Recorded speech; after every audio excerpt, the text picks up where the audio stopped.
Hi everyone, this is Tony, a good friend of mine. When did I meet you? I think you met me like 3 years ago. We were playing Well, Super Smash Bros, right? yeah, that had to be about like 2.5 years ago. Yeah, yeah. How did you hear about that hangout? I reached out to my friend about Super Smash Bros. Because I was new to this community and I thought that Super Smash Bros, like the competitive scene, would be how I would spend most of my time outside of work. And then I reached out to one friend, Michael Shu, and he invited a couple of his friends, and it ended up being you, Joe Sumle, him. Was there anyone else? I mainly heard about it from Joe Sumley. Yeah, Okay. he was like, "Do you want to go and play Smash together?" And I'm like, "Yeah, sure. Oh, Let's do okay. it." Yeah. Yeah.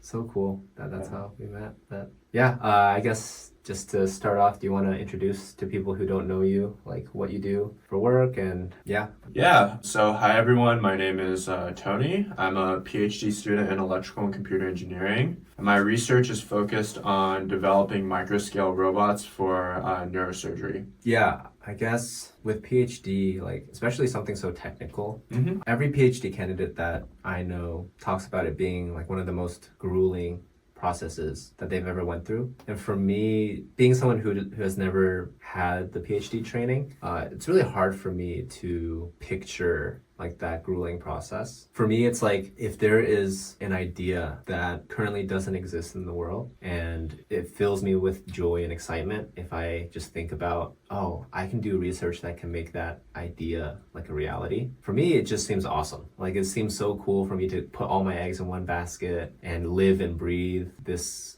progressing this idea, making that a reality. I guess when I was a kid, these ideas would be like, I want to discover some kind of bacteria that can like use entropy or like heat as like an energy source and then produce something that can be like fuel or like some kind of like useful thing to like feedback like to create Interesting. another form of like sustainable energy. Yeah. Because as a kid you learn about like recycling and then certain things would really bother me. Like I would see people littering on the streets. I would learn about entropy. I would learn about global warming, gas cars. This is not sustainable because we're just creating byproduct that's damaging our atmosphere. We're raising the heat and entropy of the universe.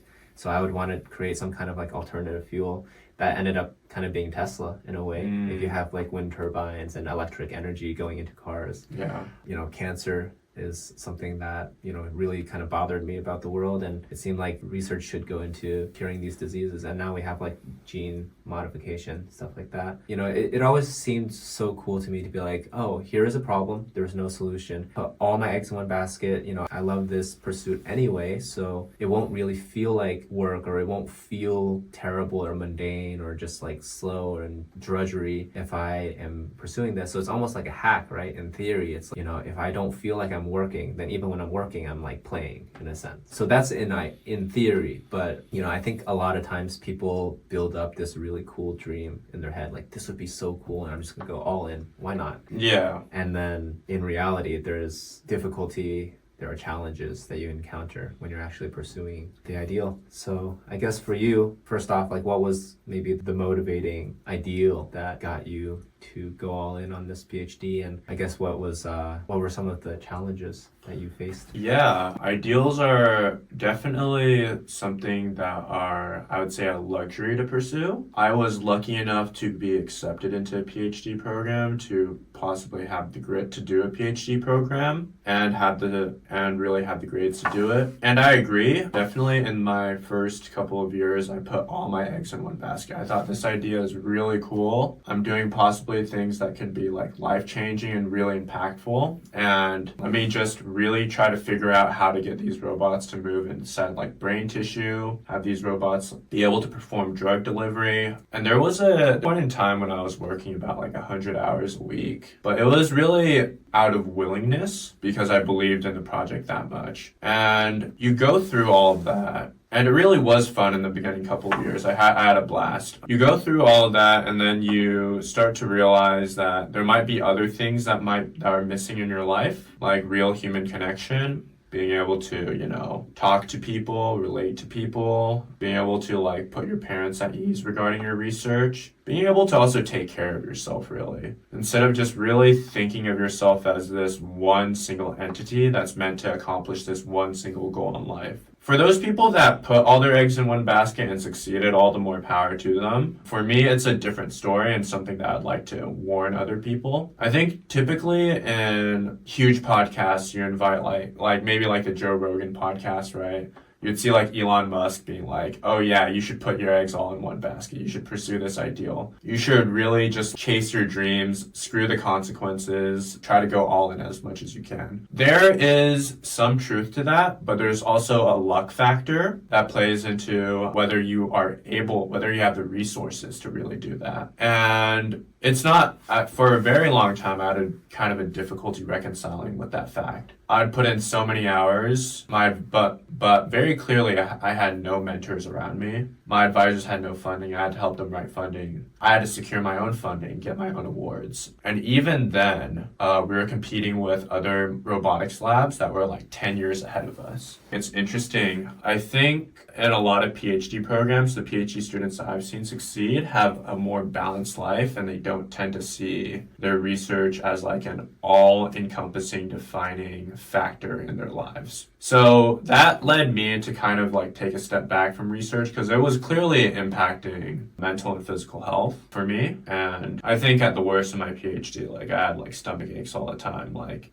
bad acne everywhere, clearly underweight, like very underweight and skinny. Yeah, and at a certain extent, I realized that like there was no one supporting me, and I couldn't get good advice from anyone. And yeah, that just like caused me to really, I guess, take a different look at my PhD and say like, look, you're just a student. You're still in your 20s. Your advisors are asking things of you that they don't know about. And it's a new project, so like obviously they don't know anything about it. But like you also need to be cognizant of the fact that you're overexerting yourself and you can't keep pushing yourself to be that way. There are other projects with mentors and available support on the horizon that you can't really be so hard on yourself anymore. Yeah. What do you think could have happened to you if you, let's say, didn't realize that and just kept going? Yeah, so I think the warning sign for me was and this might be me humble bragging, but this is also just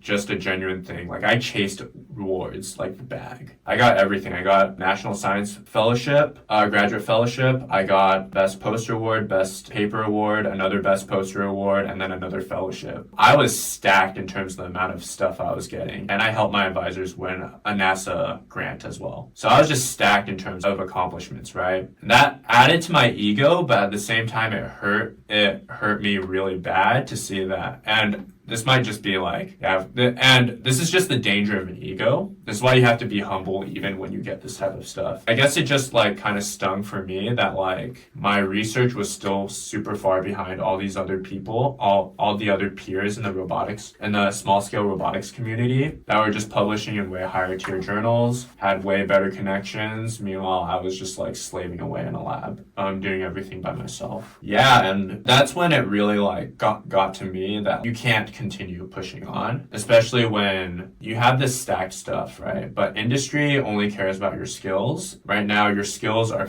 solely focused on this one endeavor. You put all your eggs in this one basket. Mm-hmm. You have I had a terrible social life. I never really chased girls or never really like tried any relationships. I looked like complete shit, to be honest with you. And that's when like I actually just got like a little bit down about everything. I was just like, what was the point of like me grinding that hard? Yeah. Yeah. Yeah, I guess like one of the but to answer your question, if I hadn't realized my limits, I think I'd be a little bit like that one person that's like a little out of it when you talk to them and is a little obsessed about this one thing. Okay. And very clearly, it's almost as if he's like a child in a man's body. It's like almost naive to the concerns of the world outside him. Okay, yeah. Do you see what I mean? Yeah. There's a reason why they call it the academia ivory tower. Right. Because you're not being exposed to... I mean, there are a lot of politics in academia, don't get me wrong, but like the concept of academia is that you're doing something like greater for like mankind, right? Yeah. And yeah, sometimes you gotta realize that, that ain't it. You gotta like, you're losing connection with people, you're making other people concerned about you. Yeah. You're not taking care of yourself properly. Okay. Yeah. I feel like the last time I saw something like that, it's not the exact PhD example, but do you know the guy that climbed El Capitan without any like harnesses? Yeah, he also went to UC Berkeley, I think. Oh, did he? Yeah, he did. He was like a civil Alex. engineering student. Oh my gosh, yeah. But like it's a very similar climb, I Yeah. feel. Like he was basically he had a girlfriend at the time Yeah. and she was wanting him to not fall to his death. Yeah. And he was like, you know, by bringing up the concern of safety, you're like hindering my progress. Like I need to do this climb. This is like Yeah. this defines my career. Yeah, yeah, yeah. Yeah. So I understand. It's like it's But then such once a- you complete the climb, what's there left? well, I guess I mean he still has that movie on Disney. He's like the guy that did that and he's doing other climbs and it seems like he's still enjoying himself. I think there's, like, Might big take a payoff. specific type of mind to do that. It does. And it's like and what if you fell? You know, like Yeah. What if you fell? What if you messed up? Yeah. There's always a case like that. It's yeah, I don't think I could do that. Go so all in to the point where, you know, your closest friends and family are worrying for you because maybe they were proud of you getting into the program or landing the job at first, but then when they see the side effect, the cost of you going all in on this journey, they see your health suffering, they see the stress, they see the social isolation. They never wanted that for you. At least Yeah. in my experience. Yeah. And it takes a certain amount of dedication to maybe like you want to, you know, improve mankind and you want to extinguish your own body for that endeavor. Or maybe you're just, you know, so in love with accolades and self accomplishment that you'll get there regardless of all the sacrifices that are required. I don't know, but I don't know, yeah. I'll be honest, like I've been thinking of like what's next for my life because the gap that research left is still pretty wide. So like it's really just defining what the next purpose of your life is and like for me it's like just being more humble and being like, look, your body can't take this anymore or like your mental capacity has been stretched further than you could ever imagine. You need to relax a little bit and you need to reconsider your values and then possibly also turn more towards God. And I've been thinking like before, you know, growing up in an Asian household, I don't know if it was your experience, but my parents always told me to like man up, right? Like stop being whiny, stop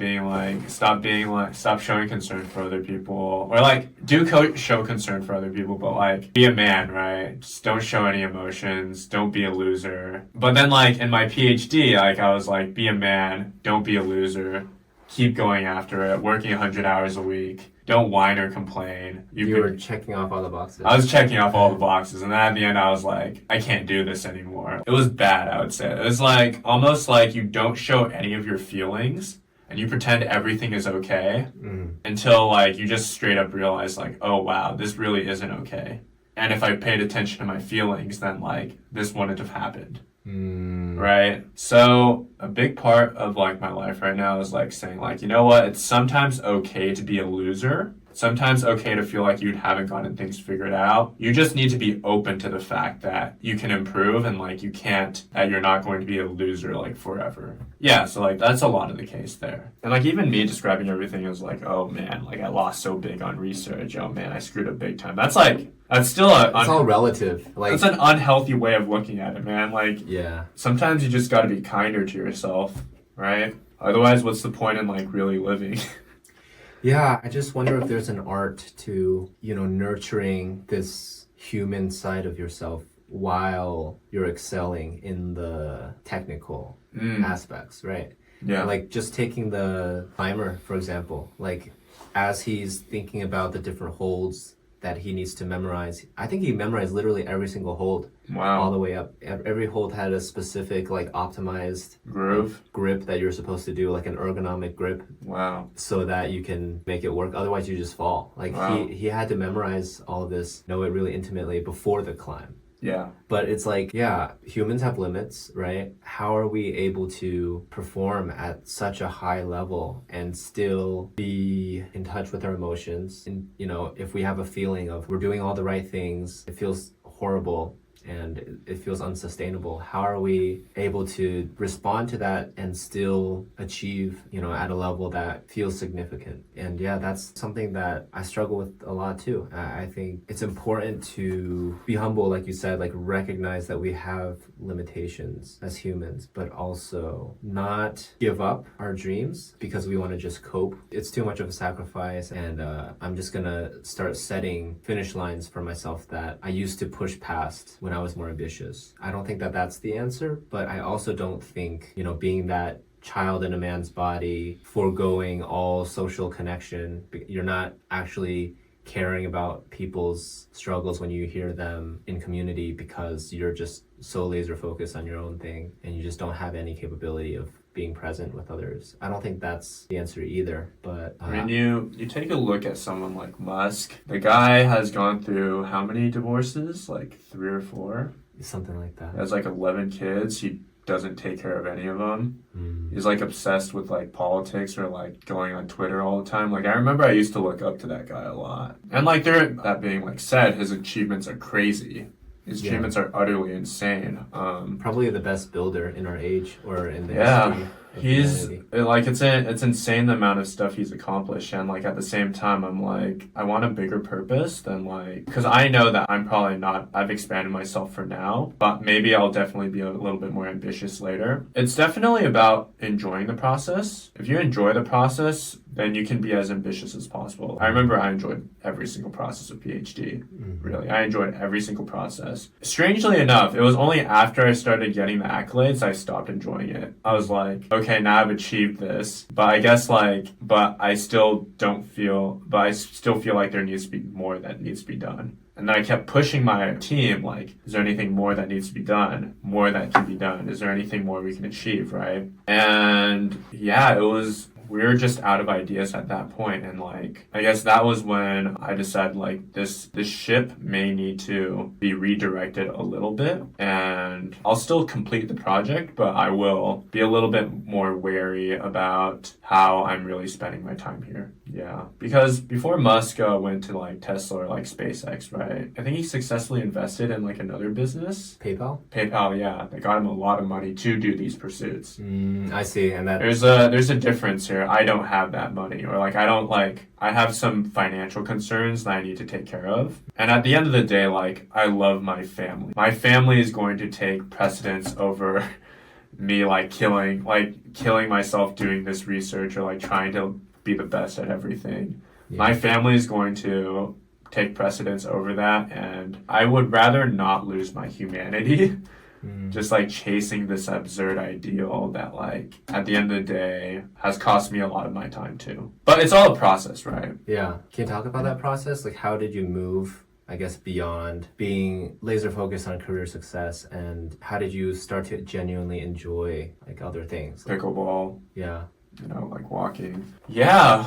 So that process wasn't easy. I think I was just really angry all the time when like stuff didn't work out. So then I remember just going to the gym and just working out like over and over and over. Like I just got really mad all the time, and like the anger would then subside, and then I would just like code and program and learn machine learning in my free time. Yeah. And then the anxiety or like how angry I was and I'd also start dating women as like dating for serious. And very slowly the anger just like subsided slowly by slowly. And when I got my internship, I was elated, like in like tech, right? I was like super happy. I was like finally like getting out of here, right? I was getting out of there. But like there are other things that I was like clearly neglecting still. I think I neglected a lot of feelings for other people. It's very funny in JCA, in which me being an engineer, I was very blunt about stuff. That's not an excuse. That's like something I'm actively trying to work on, because now I understand the consequences of being very blunt about stuff. I'm still struggling that. I feel like you got it better than me. Really? Yeah. Huh. There have been a couple of like women that have approached me, and I've just been giving them the cold shoulder. Yeah, like I remember me and this girl were like talking for like a very long time. Mm-hmm. And then she was like, oh, I might not go to this event that we were both going to. I'm not feeling well. And then I just straight up tell her, then don't. And then she got really quiet after that, and she stopped talking to me. I see. And I was like, why is she being so quiet? I just told her my honest opinion, right? Yeah. It took a while for it to click in. Uh-huh. Basically, that like, oh, maybe this was someone demonstrating interest. Yeah. Yeah, these types of things don't come easily to me, and I'm not sure if I want to learn these things because it's just too much of a It opens a lot of doors. opens a lot of doors. It like leads to a lot of rabbit holes. overthinking. Yeah. Yeah, that's why I didn't want to invest in that too, because it's, in some sense, it's like, in this situation, it seems like this woman is almost trying to punish you for not answering the way that she wanted. Yeah. It's like you weren't overthinking. You're just like, we have this mentality If you don't of feel well, then don't yeah, go. like you're physically not well, then don't push yourself to go and possibly get other people sick. Like that's just very simple. Like it doesn't right. seem wise. And then, but I understand it's like, you probably felt bad because by being blunt and honest, you didn't, answer in a thoughtful, like caring way where you're kind of preserving that relationship with her. Yeah. And it's like, yeah, I struggle with this too. I feel like you have to have a metric for things. In tech, engineers have very clear metrics for success. It's like you can see numbers. Yeah. With social, it's a lot harder to define what success might look like because some people might say if you're burning a lot of bridges by just being yourself and being authentic, maybe success is you surrounding yourself with the people who genuinely enjoy your company. You're kind of like shaking off the people that would be like unsustainable to interact with anyway. I almost feel like you have to be hurt a couple times in order to like really discover what your limitations are. Yeah. I don't think the hurt is the main focus, but I Yeah. think that it is a consequence of learning Yeah. in the social realm. Yeah, you have to, because like otherwise, if you're just authentically yourself, but if you're authentically like an asshole, then like no one's going to like want to date you. No one's really going to want to like stick around with you. I remember like I had this problem in which like I was just overly blunt about everything and just tried to like win arguments all the time. Mm-hmm. And like that very clearly just doesn't fly very well for like a lot of people, even if you're correct. That doesn't fly well for a lot of people. And to a certain extent, you do care about what other people think of you, I would say. But the older you get, the more you also realize that it's a nuanced question. It's not like black and white.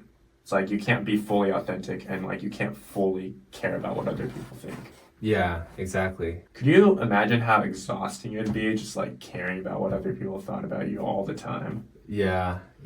It'd be a mess.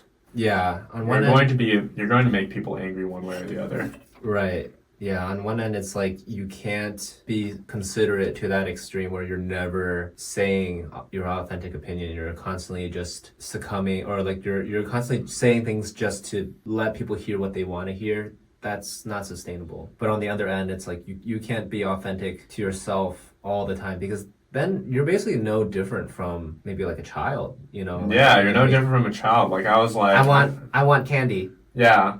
No one's gonna stop me from getting candy. Right. It's like me too. It's like I want high tier pubs. Nothing's gonna stop me from getting high tier pubs. Oh, I didn't get what I wanted. Oh, I'm gonna go be angry about it. Right. It's such a hard balance, really. Yeah. And I think this is when like true confidence really comes in. And you see people like all the time. They're like very brash. They talk very loudly about what they want. Mm. They're like, oh, like I'm better than you, right? That's not confidence. That's being arrogant. That's being childish. That's being a little bit cocky. That's also insecurity. Like, look at me. I have this Bugatti. Like, almost Andrew Tate-ish type of stuff, right? Yeah. It's like, look, I got this Bugatti. Or like, look, I'm a billionaire. Like, respect me, right? Or like, look, I'm a doctor. Respect me. I'm a lawyer. Respect me. I think like true confidence really comes from knowing who you are and knowing your set limitations and knowing your boundaries and being okay with it. And that's a very rare thing, I would say, in today's world. Everyone's constantly trying to one-up each other. Yeah. It's funny you mentioned Andrew Tate because when I was picturing this spectrum of, on one end you have like full authenticity. Yeah. And I want to waste no time saying what other people want to hear to basically manipulate them to give me what I want at the end of the day. Yeah. And then on the other end, it's like you're constantly saying just what you want other people to hear and you're being very inauthentic. Mm-hmm. And I think from the people I've met, that full authenticity is very harshly condemned as selfish as cruel. And yet, I see a figure like Andrew Tate as someone who really leans into that. And, just being completely, I mean, he calls himself a self-identified misogynist. Really? Yeah. That's terrible. And, it's like he has these opinions that are so, like, he owns them as fully authentic. Like, he will say that he believes a lot of the world's problems will be solved if everybody has their body count, like, hovering over their heads. Really? Yeah. Because he's like, Christians are screwed. I think the logic behind that is if people are dating and, this person seems to be acting crazy. Let's say, a woman and a man are dating and the woman body count is like, I don't know, 13. And then the man is like, talking with her all of a sudden, let's say that they're texting and communication was, pretty good. A couple texts every day. They're getting to know each other. All of a sudden, a day or two, no texts. But then the next time they see each other, the woman's body count jumps to 14 or 15. Okay, well, what used to just be like, I can't understand why we're not, things were good, and all of a sudden, I couldn't understand you at all. You're behaving what seems like very cold to me, right? Or even vice versa. I don't want to come off the wrong way. Vice versa. If the man has, let's say, I don't know, body count of 20, let's say, and then the woman is, really investing in him, conversation's great, and then all of a sudden he disappears for a day or two. She's really questioning if she did something wrong. The next time they see each other, man's body count has jumped to 22. It's like, I think that's the logic behind this very provocative statement that he made. And he does this a lot. Like, he will say things completely out of context and people will be like, that's a horrible thing. Why would you say something like that? But then what I have encountered is like every statement that he says that's like extremely like cruel, whatever, like a lot of people would just shut off his video, hate this guy, what a terrible asshole. But almost every single provocative statement that I've heard him make is backed up by like a lot of very deeply true phenomena that I see in life. Like, I think that, and this is like, as a religious person, I believe that humans have sin. Like, we're not perfect. There's a lot of things that we do behind the scenes that we're not going to tell anyone. Like, the Japanese say there's like 3 masks, right? There's like a mask that you show general public. Then there's a mask that you show your close friends and family. And, maybe that's like you're cracking more inappropriate jokes, like riskier jokes or whatever. Or you're just showing that you're lazy, you lie sometimes, whatever. And you feel safe to open up to your friends, your close friends and family about this. And then there are the aspects of yourself that are so terrible that it's the mask that only you see. And so, I think that this whole body count thing kind of targets that very base nature of all of us, that like there are things that we won't reveal to anyone. But we secretly believe, right? But if there was transparency there, it would solve a lot of problems. It's like, it wasn't me. I don't have to keep overthinking that I did something wrong when clearly, you were just two-timing me with someone else and not willing to talk to me about that because that would hurt our relationship and you want to stay connected with me. So do you agree with like everything else he says? Like, very clearly, he's like, he describes everything as in black and white. Like a man's life is very hard. He has to go through like hardship, right? There's a part of me that is like, yes, but then I was like, a woman's life is also really hard too. Yeah. This guy speaks facts, but it's to appeal to an audience. You can say a fact, but you can still appeal to someone, right? Yeah. He's openly by saying that, men have it like super hard, right? Like, man's life is hard, right? He's also saying he's a self-defined misogynist. Is that what you said? Yeah. So that's putting down another group of people. Yeah. By supposedly backing it up with like facts and logic. And you have to remember that facts and logic aren't like the only thing that exists in the world. We gotta believe in some humanity, right? Otherwise there's no point in really living. Yeah. Right? If everything's just facts and logic, okay, well, this makes the most amount of money. Let me just be a Wall Street broker. Mm-hmm. Let me just help rich people earn more money. Right. Let me just be a doctor, not because I like helping people, but because I like earning lots of money, which actually is a reason for a lot of people out here to be a doctor. I remember it being crazy. Like a pre-med student came up to me and he was like, what do you do? And I said PhD. He's like, oh, that makes no money. And then he like laughed and walked away. And I was like, dude, fuck you. I was like, dude, fuck you, right? We gotta believe in some higher aspect about ourselves, that like we're not just all driven by like money or like status or like appearance, right? Yeah. There's gotta be something more. Right. Like, I'll tell you right now, I'll share a little bit about myself, right? I guess like I got like pretty lean and like I started looking good, right? And then like, yeah, I got the attention of like women. And then like, yeah, I started doing my machine learning internship, right? That makes a lot of money. But inside I was like, well, money just amplifies like my behavior. And what was I doing? I was going out and going to bars, not taking my spiritual life seriously whatsoever. And all this time, I just wanted to numb out the pain inside me, really.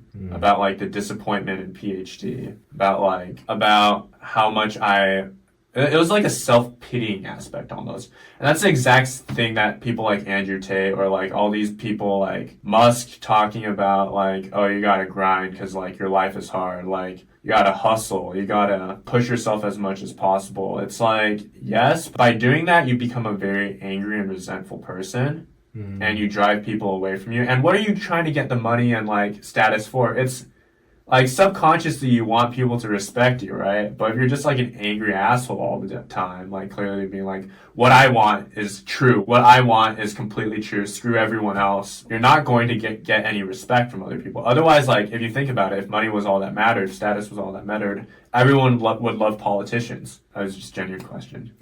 I mean, I guess it depends on the politician. Yeah, no, people have views, right? People have views. It's not just about money, status, or power, like cold facts or metrics that measure a person. There's also like authentic human connection that's supposed to be there. Yeah. Otherwise, like what's the point? I can kind of see where figures like Tate come from even when he says like he's a self-proclaimed misogynist. I feel like women, this is kind of a hot take, but it seems like women can kind of indulge in the humanity aspect a little bit more than men. Right, because like men are told don't show your feelings. Yeah. Don't be a sissy, be the provider, go after the bag. Yeah, and it's like, have you ever tried showing your feelings? Like, I feel like it discredits a man. Just like being more assertive almost discredits women in some contexts. It's like, what do you mean by being more assertive? It's like, if you like a woman and she is self-advocating a lot and very vocal, you'll call her assertive. If you don't like her, or if you just subscribe to pop culture, you'll call her bitchy. Okay. If a man is showing his emotions, if you like him, you'll say this man's in touch with his emotions. Great. If you don't like him, you'll say that he's a weak man. Or if you just subscribe to pop culture, you'll say that he's a weak man. Like if you don't really know him that much. So I feel like in a way our culture is still kind of like old school a bit in that sense, where if we see men who are very in tune with their emotions, a lot of times, crying and actively processing in front of other people, it kind of discredits the man, versus with women, it's almost like more accepted. How do you grow though? If you just shut off your emotions, how do you grow? No, I agree. I think it's horrible. Toxic masculinity is horrible. I don't think that men should shut off their emotions. And yet, I think that there are harsh aspects of reality that we have to be aware of. I think that men should process their emotions, but I don't think it's safe all the time for men to be crying in front of other men. Like, other men won't even want to associate with you if you're just like crying in the middle of church. Oh, well, like crying is like, but like that happens with women all the time, and then like women will I'm super like, I'll admit it right now, I'm really uncomfortable when someone cries, man or woman, in front of me. But like, not associating with them, that's almost a projection of how weak they feel. When people cry in front of me, I'm trying better now to comfort them. Yeah. Because I know how bad I had it. And when I showed weakness, what was showing weakness to me? Showing weakness to me was saying that like, oh yeah, research isn't going great. My life isn't where I want it to be. Maybe I cried like in secret, like alone, right? But like, research wasn't going great. Money wasn't going great. I was sad. What did that let me do? That pushed me to go work out more. That pushed me to go into machine learning. That pushed me to try to better myself more and more. I get rejected by women. I did get rejected by women a lot before I actually started taking things seriously. I got rejected by women so many times. And, before I just laugh it off as a joke, like, yeah, who cares, right? And then, like, when research finally got really bad and I was like, oh no, this is really bad. Maybe I should take my life more seriously. Like, that caused me to self-improve more, right? It's okay to be weak. It's not okay to stay weak, I would say. Like, right now, I would say, like, I'm in a pretty shitty place overall. I definitely think that opening up about, like, how depressed I was in my PhD, there's a part of me that's like, oh man, you shouldn't have done that. You're being weak. You're being a jerk. You're being weak. You're admitting that, like, your life isn't going as well as you want it to be. There's another part of me that's like, okay, now because of that, I'm going to be nicer to other people. I'm going to be more considerate to other people while still trying to figure myself out, right? I think the worst case of masculinity, and I don't know how this conversation just went into masculinity. I think it's just because I brought up Tate somewhere like Musk or something. Well, yeah, sort of, but I just feel like there is this spectrum that we all deal with, where on one end, it's like, hyper focused on facts, numbers, metrics, results maybe. Yeah. And on the other side, it's like feelings, emotions, humanity, and not meeting metrics, but meeting qualitative results. Relational results. And also, there can be a loss of authenticity when you're pursuing relationship with other people. And we're talking about how Musk is someone who builds a lot in these tangible ways, but is lacking in the relational seems to aspect. Lack in relational aspect as indicated by divorces. Well, if you're to look at studies, people like Musk, unless they have everything going out for them, they're a very extreme case in human society. People like Musk, if he didn't invest properly in PayPal, if he wasn't as smart as he was, but he still had that personality, you'd probably see him like in a corner and no one would be taking him seriously whatsoever. Right. Because he's a man-child at the end of the day. It's like, yeah, he's like kind of a man-child. I would say a lot of the more successful people I've met tend to have better emotional intelligence and can also deal with facts. It's a win-win situation. You admit you did something wrong. You share your vulnerability. You don't need to cry to do that. You just say, this is what I can do better. Process things a little bit more. And then now you're more emotionally intelligent. Now you know how the world works a little bit better. And then now you can keep going after it. Do you feel like there are examples in media of people that are very emotionally intelligent and great builders? Great builders and really emotionally intelligent. I feel like something... Yeah. Huh? I said I've been seeking a role model like that. Oh, I mean, the first person I can probably think of is someone... Have you heard of maybe someone like Mark Rober? He's an engineer on YouTube, builds super cool projects, helps out kids all the time, super compassionate to other people. Again, I don't know him too well, but like he's very mature and he's very knowledgeable and he's smart. Yeah, someone like him. I feel like a lot of people, a lot of like men will like look at Andrew Tate or like maybe even the lesser case like David Goggins are like, yeah, man, masculinity, you gotta constantly exercise and like get jacked, right? Yeah, don't be a victim of your emotions. Don't be a victim of your emotions. Shut down your emotions. Shut down your emotions, right? Get your weak ass out of bed. Which is important. Like, right. Definitely if you have a purpose, like definitely do that. Yeah, but like, would you want to live the life of Andrew Tate or David Goggins? No. I mean, I would want to be very wealthy, which Andrew Tate seems to be. I would want to be very authentic. Which David Goggins happens to be. Or Andrew Tate. Andrew Tate, I'm not too sure. Oh, really? I'm not too sure. He sells a course on how to be a billionaire. Oh, okay. That's not repeatable. He's like, oh yeah, this is how you become a top G. He shows this like really crappy like course where you pay I think it's for something ridiculous, like $150 a month in order to earn a lot of money. And like his advice is very shit. I've heard that his advice is very shit. Like it's like common sense, like invest in houses. Like no shit. Like if you have enough money, invest in houses. Yeah, but like... So he might be more of a grifter, maybe. He might be a little bit more of a scammer. I would say find joy in something you do, stick to it, and you'll be able to... And like find something between your talent and your passion. It doesn't need to make the most amount of money. Like out of all the engineering degrees, mechanical engineering probably earns the least amount. Sorry to the mechanical engineers out there. But my project has been a lot of mechanical engineering and like electrical engineering. It's like, it's a robotics project, right? And man, I love seeing the robots move. I know it's not going to make money, but like, and that was like something that got me salty for a bit. But like, I love seeing my creations move. That gave me a lot of joy. Like an insurmountable amount of joy. That probably also contributed to the fact that I got really salty. that these things aren't really transferable to industry. But yeah, do something interesting. Make sure it makes money. Make sure there's transferable skills. And you don't need to worry about like being a top G and being a billionaire. Just invest your money wisely, develop a personality. Like if you look at the healthiest relationships, I would say like looking at the healthiest relationships, the guy is usually very chill. The guy is usually very chill, I would say. There's like a type of like quiet confidence. Yeah. Yeah.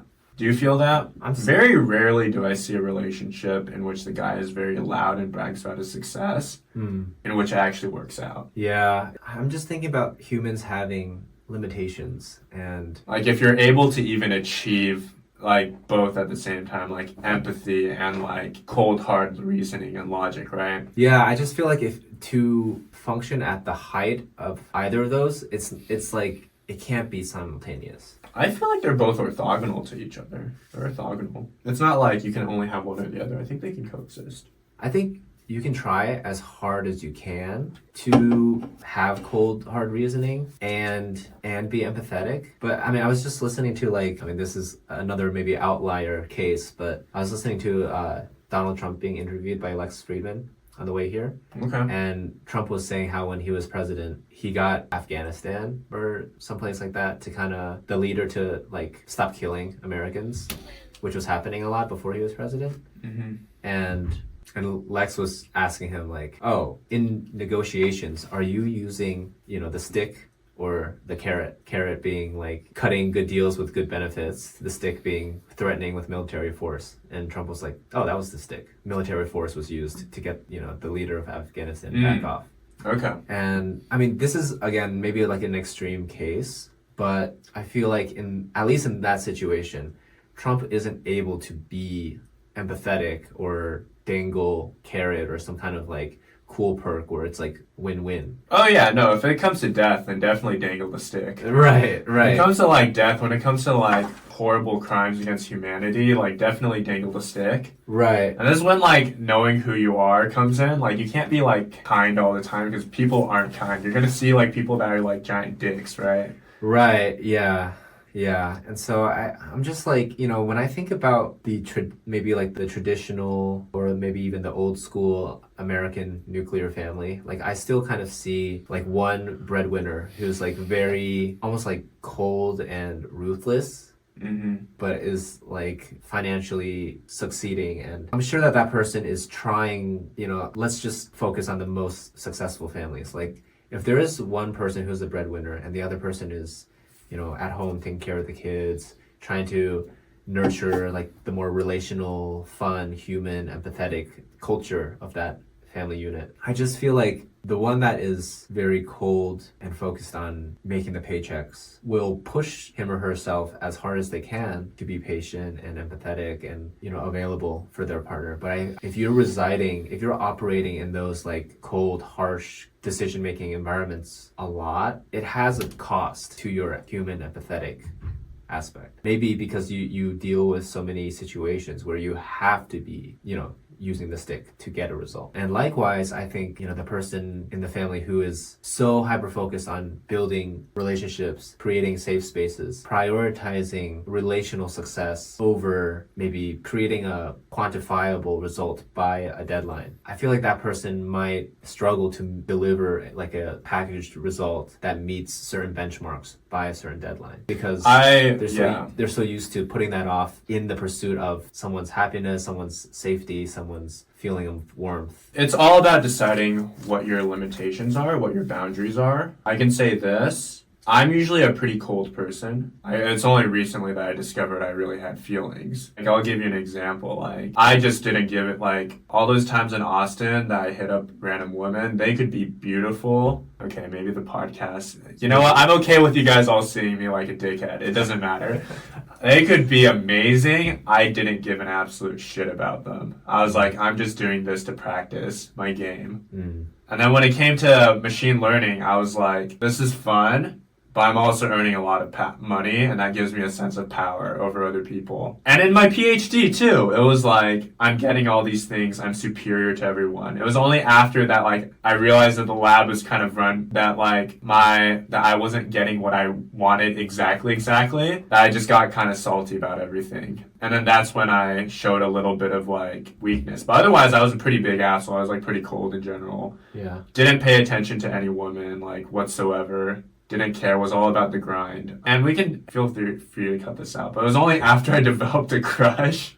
And then it was only after that, and then seeing that someone else was struggling, because I used to be bullied pretty hard. I used to be bullied, so that gave me like a sense I needed to achieve a lot, right? Mm-hmm. In order to prove everything wrong. That I was like, oh no, maybe some sense of empathy and some sense of humanity is showing up in me. Yeah. So then that's when like I opened up and like, sorry guys, like if I've been a jerk, Yeah. I'm just going through a lot right now.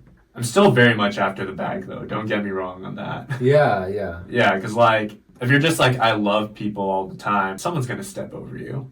Yeah. Someone's gonna step over you. Like, the less compassionate people are gonna step all over you. It's such a bad answer, but balance is necessary. But how do you find your balance? You find that balance by screwing up, or like reading books. Yeah. You find that balance by reading books, screwing up, reading the Bible, all these types of things. You don't find that balance just by living a very sheltered life. Yeah. Yeah. You live a very sheltered life, you're going to get taken advantage of. I would almost emphasize a type of callous humility. Very rarely, if you're being an asshole in the room, will people agree with you. Very rarely unless like people are killing other people and then your protective side comes out, will you, by threatening violence against someone in like a corporate meeting, will that get you past anything? I would advocate something called, and this is something I've been practicing with people that I don't necessarily like, but I can get very far ahead with. It's probably something called callous humility, in which you listen. You listen to their problems. You listen, you offer your advice, you offer what you want. They like you more, and you can get what you want from them. Everyone's an actor on the stage. Everyone's an actor. Everyone really is an actor. You can really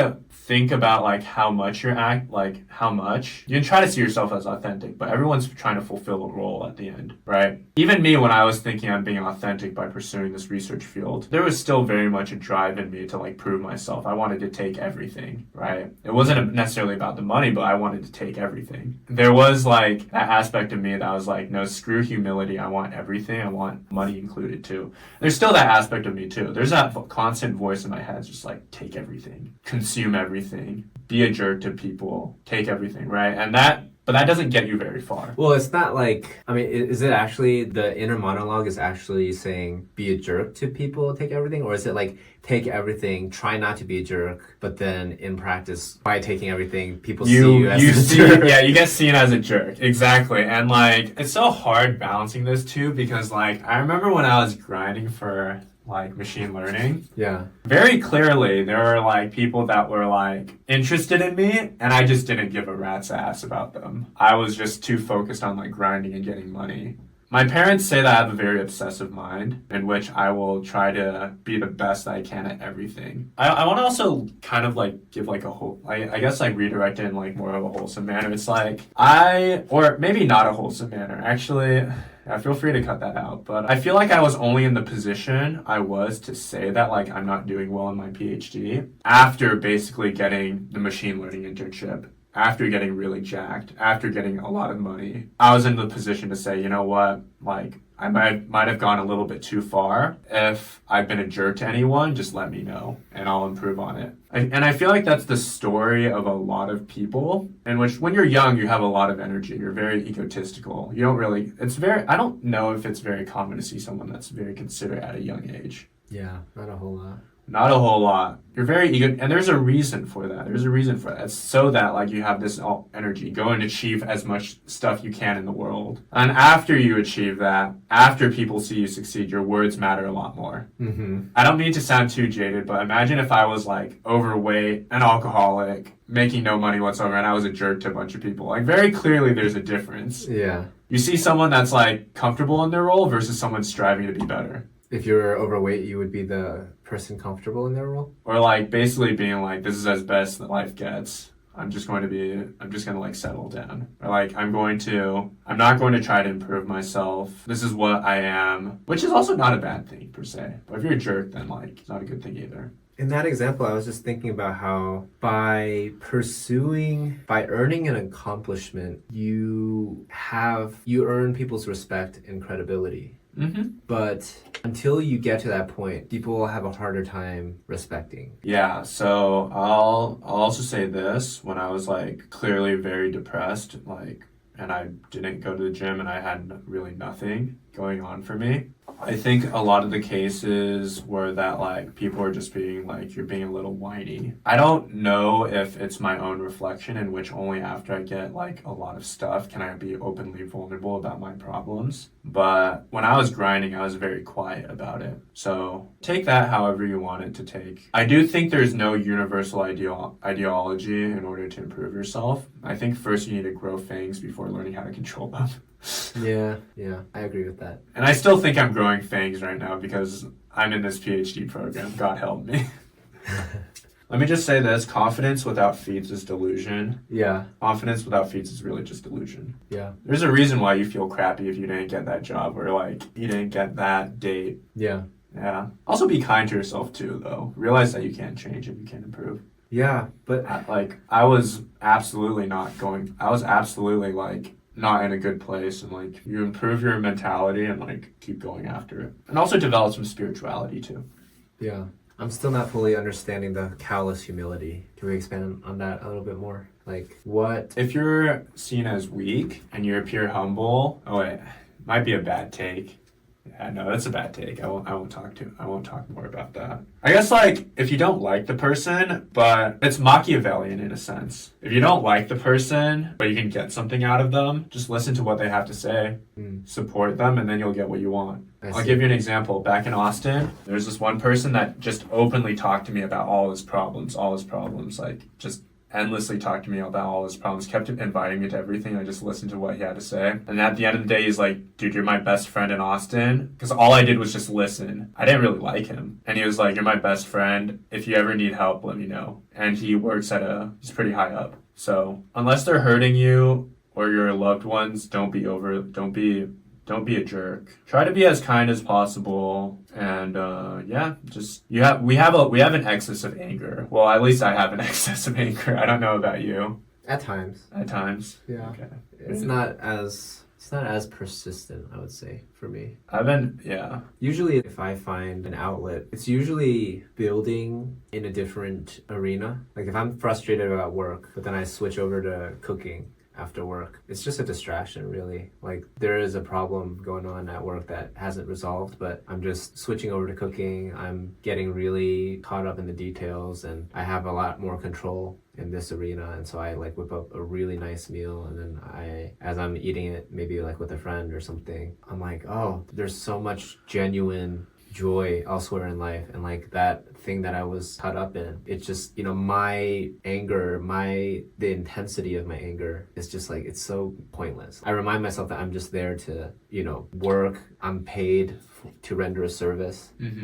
And I guess I got caught up in my ego at one point because I wanted to do right about something. And it's like, life is so much more than that. And so when I got that perspective, it's like the anger naturally just kind of dissipates. I feel like you have a better hold on that than me. Maybe it's because you got a little bit more experience. I honestly learned that through a relationship, though.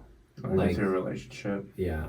Basically, like, my ex was very good about healthy distractions after work, and like had very strong work-life boundaries. And through doing life with her, it kind of imprinted on me. I learned that as a habit. Like it wasn't something I believed in before I dated her. If I didn't date her, I would still be like, oh, this is a toxic trait. I can't deal with my problems. The only way to deal with problems is to go to the root cause and destroy the problem so that it doesn't bother me again. Yeah. But it's like that.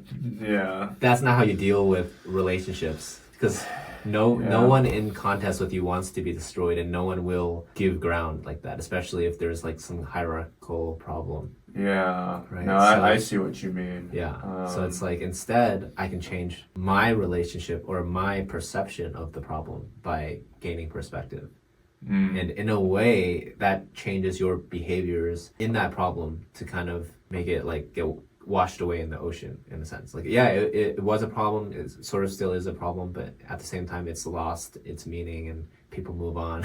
So you're saying I should get in a relationship and I'll be happier? No, I'm not. I'm saying that I'm glad I learned that from a relationship, but in a way I can pass that to you now that like you can genuinely program recreational things for yourself outside of work that help you regain perspective in life.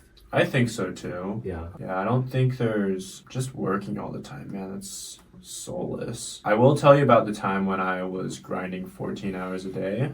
Just like go to the gym, afterwards work 8 hours, then code for like the rest of the time. I don't think I really hated my life. I was just really angry. That anger got me somewhere. Not for a relationship, but that anger got me somewhere. Yeah, I think that people who build a lot, if they have anger, it can be a good fuel. But I've heard someone say that anger as a fuel, it's like diesel. Like it burns very heavy. It is a fuel, but it burns very heavy versus there's a different fuel where it's like wanting to contribute, wanting to create. Yeah. It burns lighter. It's like more sustainable. And they're both energy sources. And I'm getting there too, because like right now the anger has left me largely. I unintentionally caused a lot of like drama just by being angry and shut off. And I realized that in my anger when doing research, it didn't really lead anywhere.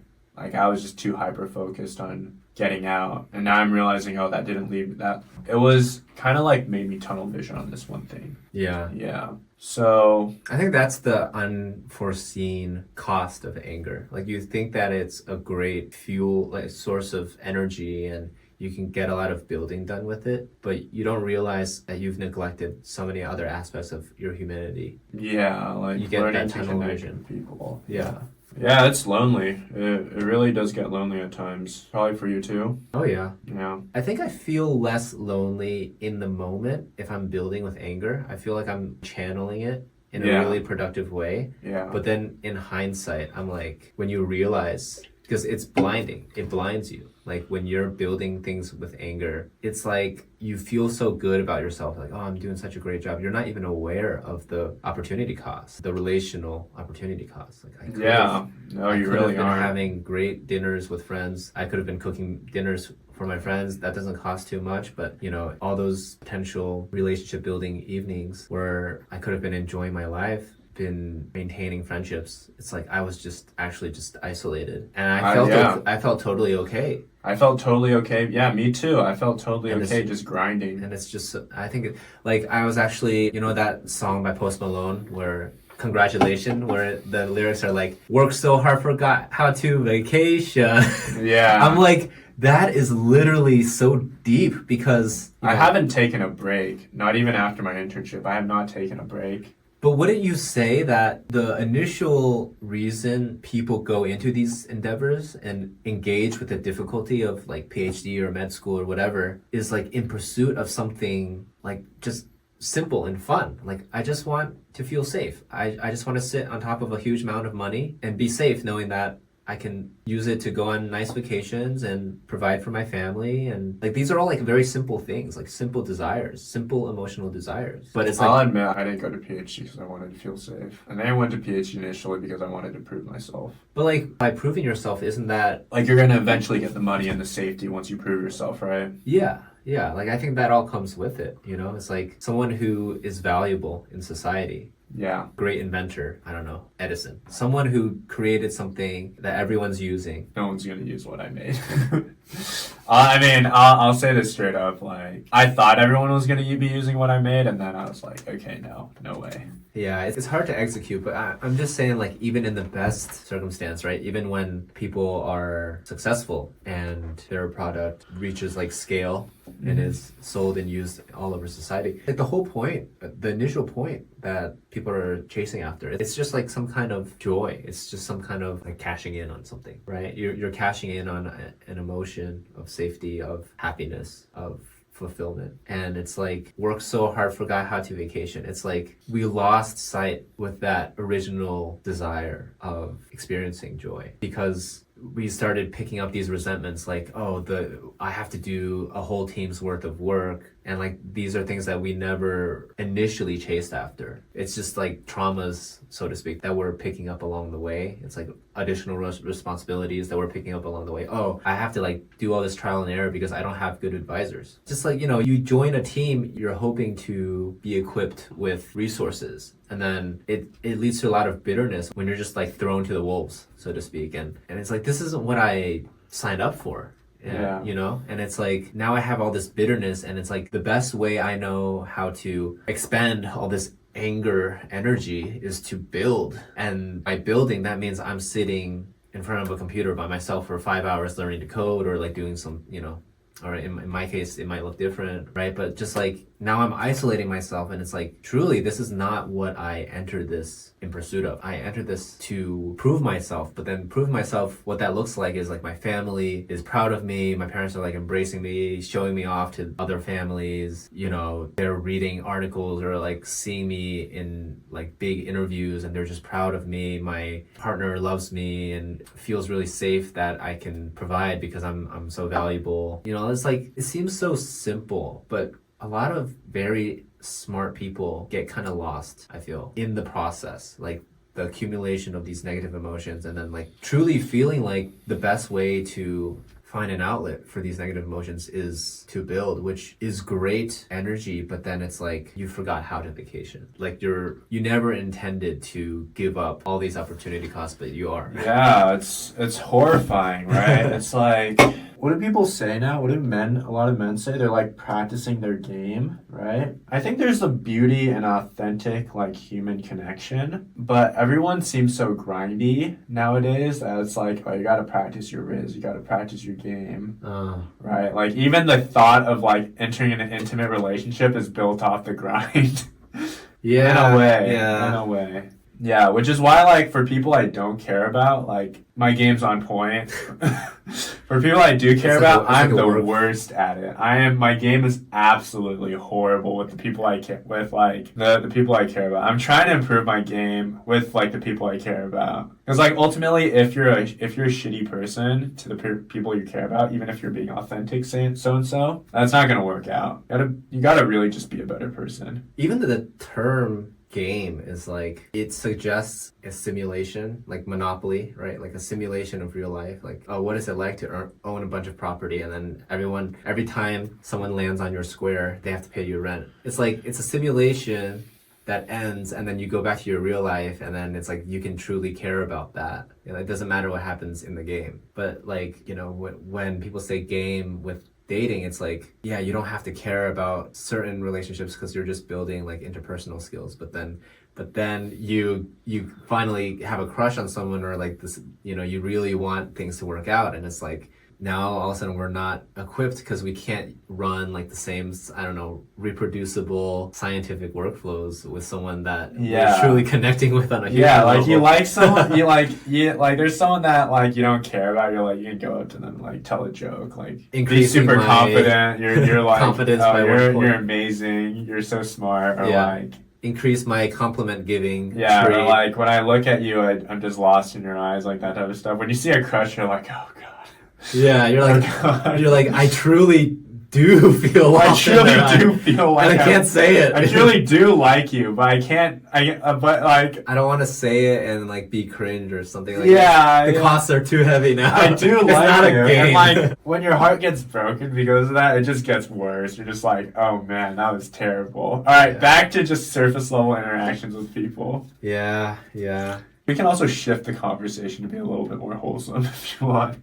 No, I mean, I don't even know if we can find wholesome like right away, but I guess I feel comforted just having this conversation and feeling like, it feels like you're truly like in the pits with me. Like we are like in the mosh pits. We're like going through the same experiences where it's like you could have like this smooth presentation of skills, but then not feel any connection with someone, and you're almost like manipulating them. Yeah. and you can feel your own confidence kind of like rising, or like your social skill rising. Yeah. Like, I know how to compliment people now. But like I on know the how to- inside, you feel nothing. You're Right, like, right. I don't care too much about this Right. person. And then when you finally do care about, It's like all of a sudden your like your ability to compliment drops from like 5 out of 5 to like 1 out of 5, because you're just Yeah. like, I actually am getting lost in your eyes, but I don't want to say that right now because the mood is like not set up for that, or like whatever, and you just care so much about the results with this person that,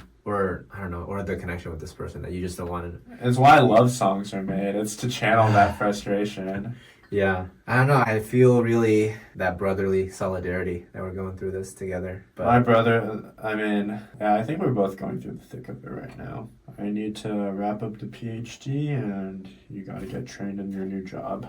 yeah, I guess it's like, I don't know. I believe that we might be reaching the limits of what we know about this topic right now. But Yeah. there are people older than us that have gone through the same line of thinking, and they've made peace with it. Or if they didn't solve the root cause, like I was saying with the job example, it's like maybe they gained perspective where they don't feel the need to solve this issue. Like maybe they just got married with someone that isn't a 10 out of 10 physically, but they're attracted, maybe like an 8 out of 10. But then Yeah. their personality is great, and they have similar interests, and they're really building, like they've built a family together, and they really respect each other, and they can pour out into each other, and they're past the phase of getting so infatuated with each other that they can't even compliment each other. They lose their social skills around each other, so to speak. Like maybe that was a phase, and then it like went away with time and, you know, more down to earth moments together. So Yeah. I don't know. I haven't met those people exactly, or maybe I have, and I just, I met someone and that caused, well, I'll tell you about it later. yeah. Yeah.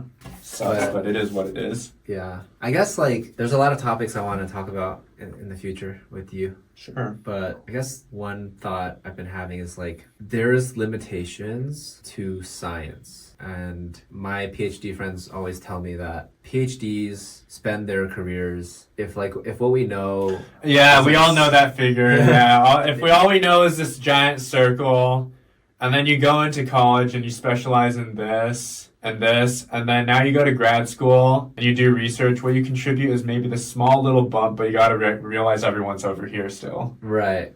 So, you know, PhDs are just adding this tiny little bump to the perimeter of the circle. And Really so, insignificant, regardless of whether you're highly cited or not. right. Really just insignificant. Right. And so even when we try to like develop a mastery over these challenging topics, it's like all we know is just like that little bump in the perimeter. And I guess it's, if there's anything wholesome here, it's like it's the fact that living a relational life means we can feel like genuine support by people facing the same conditions and just not really knowing an answer, but striving together alongside each other. And like it's good to know that we're like all going through it, yeah, so that you don't feel as lonely. right. I think PhD though is like my case though, when I'm actually just very alone and I'm going through it. That this needs to end. Yeah. I'm the only one on the project. I'm the only one that knows what he's doing. Or like I thought I knew what I was doing, but no, it's got to end. Otherwise, this life is just way too lonely.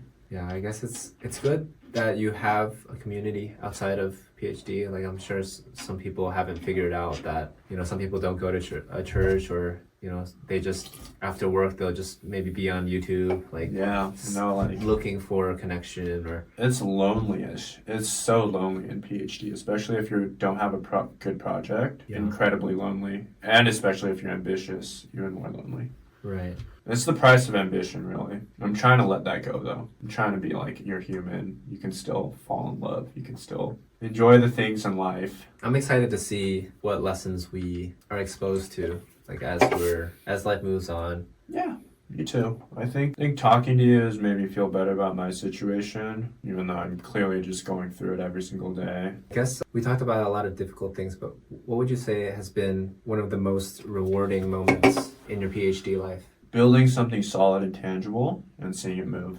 It's not what makes money, but building something new, seeing that it works in the physical world, seeing how it can potentially help other people even though it's not widely acknowledged right now. Really just getting my hands dirty, being lost in like engineering. That makes me glad I chose engineering instead of say being a lawyer or a doctor, even though those things like supposedly carry more clout. I don't know. Yeah, realizing that like, hey, I'm building my robot right now. And like, even though it's not going to give me like any more money or like it's not going to like give me any more status or anything related to the grind, there's a part of me that actually really enjoys it. It's the type of thing that gives me like a joy that I know studying a textbook wouldn't give me. I know that like coding wouldn't give me, or maybe coding actually gave me a little bit of that click. But realizing that like when I grow old, this is a story that I'm going to be proud to tell. Not saying that like, oh, I didn't fit into the mold and I did something out on my own. Oh, and I did get really depressed, but I got really jacked too. Oh, and I did get into a lot of drama, and I got really sad about it, but like that only pushed me to like be a kinder and more considerate person. It's like, oh, all these hardships happened. Oh wow, I'm actually really proud of instead of just going to Wall Street and earning like $300,000 a year immediately, or like going into coding and like earning like $500,000. Those things like add perspective, and at the end of the day, scars are more badass. The scars you accumulate make you more badass. Awesome. Well, Yeah. All thanks right, for cool. sharing. Yeah, thank you, David.